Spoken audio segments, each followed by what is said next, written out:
I, 29M, am still trying to wrap my head around the sheer audacity. 3 weeks ago, my life felt stable, predictable. My girlfriend of 2 years, Amanda, 27F, and I were talking about moving in together. We'd looked at a few places, discussed finances, the whole deal. I thought we were on the same page, heading toward a serious future. Then last Tuesday, my phone lit up with a text that felt like a grenade lobbed into my life plans. Amanda, hey, we need to talk. I've been doing a lot of thinking, and before we take a big step like moving in, I feel like I need to explore other options. I need to be sure. I hope you understand. I stared at the screen for a solid 5 minutes. Explore other options. It's such a clinical, detached phrase. A corporate speak way of saying, I want to date other people while keeping you on the back burner. The hope you understand part was the real kicker. Understand what? That I'm supposed to pause my life and wait patiently while she plays the field? Hurt. Yeah, for a minute. But it was quickly overshadowed by a weird sense of calm. The disrespect was so blatant, it was almost clarifying. She wasn't asking for a break. She was asking for a hall pass she didn't intend to reciprocate. My reply was simple. Explore away. What she didn't know was that her best friend, Laura, 27F, had been a recurring character in my DMs for months. It started innocently enough, reacting to my stories, asking about my hobbies. But over time, the conversations got longer, deeper. She'd vent about her own dating frustrations, and, subtly, she started pointing out the ways Amanda took me for granted. Laura, she's lucky to have someone so patient. Laura, did she even thank you for planning that whole weekend? You did everything. I'd always kept a polite distance, chalking it up to her being a supportive friend. But after Amanda's text, Laura's messages looked different. It looked like an open door. So I walked through it. Me to Laura, hey, random question. Are you free for dinner Friday? Her reply was almost instantaneous.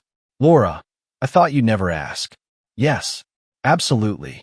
I didn't do it for revenge, not at first. I did it because Amanda had just told me our relationship was an option, not a commitment. She set the new rules. Fine. I decided to explore an option that had been presenting itself for a while. An option that actually seemed excited about me. The date with Laura was easy. The easiest date I've ever been on. We talked for hours. The chemistry that had been simmering over text was undeniable in person. We ended the night with a kiss that felt more real than anything I'd felt with Amanda in the last 6 months. We spent the whole weekend together. It was a blur of good food, long walks, and intense conversation. It felt less like a first date and more like a homecoming. The exploring ex-girlfriend, Amanda, was silent. I assumed she was busy with her own market research. I didn't reach out. I respected her wishes, after all. She needed to explore. Then, this past Monday, about a week after her text, my phone blew up. It was a screenshot from Laura's Instagram story. A picture of the two of us at a brewery, smiling. My arm was around her. The caption was simple. Well, this is nice. The text accompanying the screenshot was from Amanda. Amanda. Followed by, Amanda, what is this? Are you with Laura? And then, Amanda, call me. Now. The panic was palpable through the screen. The explorer had returned from her expedition to find her home base had been decommissioned. I let her stew for an hour before I replied. Me, you said you were exploring options. I decided to do the same. Laura was an option who actually wanted to be with me. Her response was a frantic, rambling voice note. Accusations, confusion, betrayal. She couldn't understand how I could do this. How Laura could do this. She was supposed to be her best friend. I was supposed to be her boyfriend, waiting for her to make up her mind. The entitlement was breathtaking. She genuinely believed she could put our entire relationship on hold, treat me like a backup plan, and I would just wait. Now she's demanding I end it with Laura, that we talk things through. She's done exploring, she says. She's sure now. Too bad the position has been filled. I told her as much. The fallout has been immediate and messy. This is just the beginning. Update 1 week later. Well, the past week has been a masterclass in entitlement and attempted manipulation. After I told Amanda the option she was exploring had been permanently filled, the situation escalated exactly as you'd expect. The first move was a direct assault. Amanda showed up at my apartment unannounced on Tuesday night. I was cooking dinner with Laura, the first time she'd stayed over on a weeknight. The doorbell rang, and I saw her on the security camera.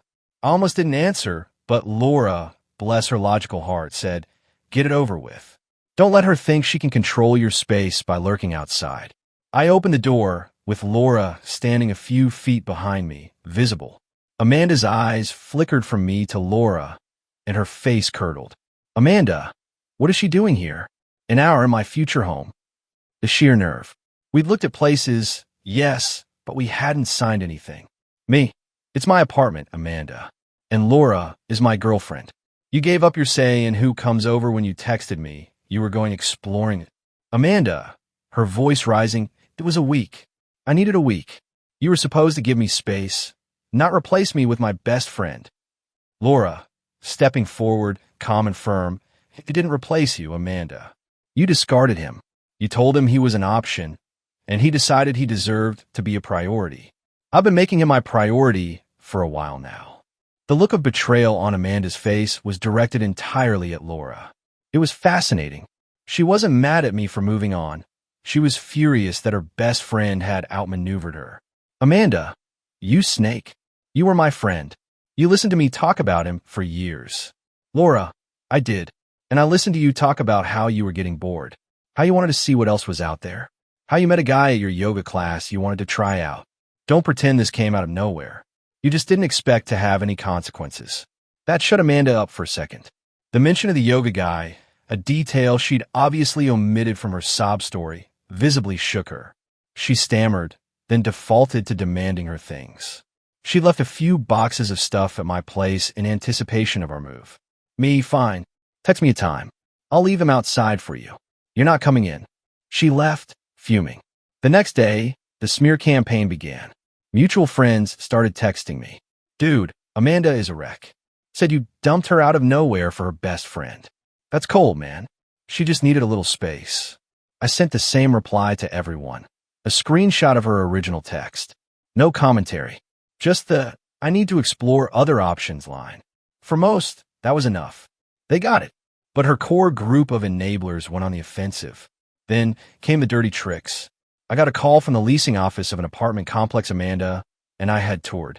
Apparently, someone matching her description had called them, claiming to be my fiancé and wanting to finalize the application we had supposedly started.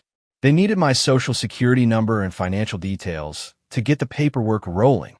Thankfully, the leasing agent was sharp and found the request suspicious, calling me to verify. It was a transparent, clumsy attempt to either mess with my finances or create a fraudulent paper trail linking us together. The entitlement is just astounding. They genuinely believe they can bully, manipulate, and lie their way back to the comfortable setup Amanda so casually detonated. She doesn't feel guilty. She feels robbed of a safety net she thought was guaranteed. Laura and I are solid. If anything, this has been a trial by fire that's only made us closer. We're a team. Amanda wanted to explore? She's discovering a whole new world of consequences she never imagined. And I'm just getting started. Update 2, 3 weeks later. The escalation has been both predictable and pathetic. After the failed attempt to fish my financial info, Amanda and her crew realized that direct, clumsy attacks weren't working. So they moved on to emotional warfare and trying to sabotage my life from the sidelines. The main antagonist in this act has been Amanda's older sister, Sharon, 32F.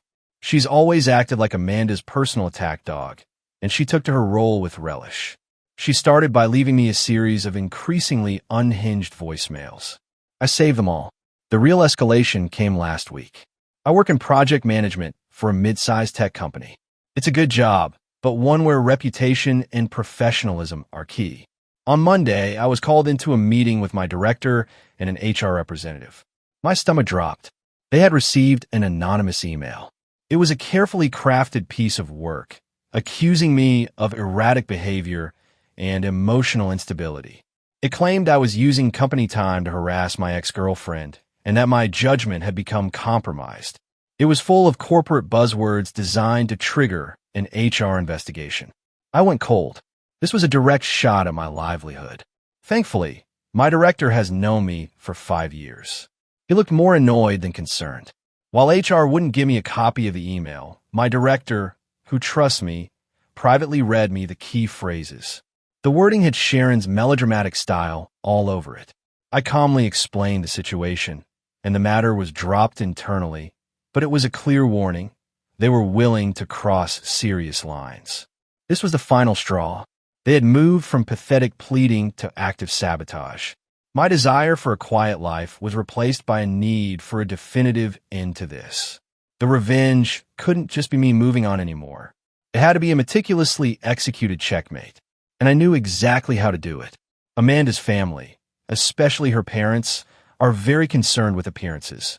They belong to a swanky country club, and every year they host a big, catered party for their anniversary. It's a major social event for their circle. I knew it was coming up. An invitation arrived, a formal, embossed card. It was clearly from a prearranged list sent out months ago. My first instinct was to toss it. My second was to text Amanda and ask why on earth I'd received it. Amanda's reply was dripping with smugness. Mom and Dad are too polite to disinvite someone. Besides, I told them you wouldn't dare show up. It would be too humiliating for you. Her arrogance was a gift. She was so sure I'd be cowed into staying away. She was laying a trap for herself. I RSVP'd yes for 2. Laura was immediately on board. "Oh, this is going to be epic," she said, a wicked glint in her eye. Over the next 2 weeks, we prepared. Laura forwarded me the DMs where Amanda had talked about Yoga Guy. I compiled everything. Amanda's first text, her panicked texts, Sharon's voicemail transcripts, the key phrases from the HR email, the Yoga Guy DMs. I uploaded it all to a private, password-protected webpage with a simple, clean interface. The evidence was undeniable and time-stamped.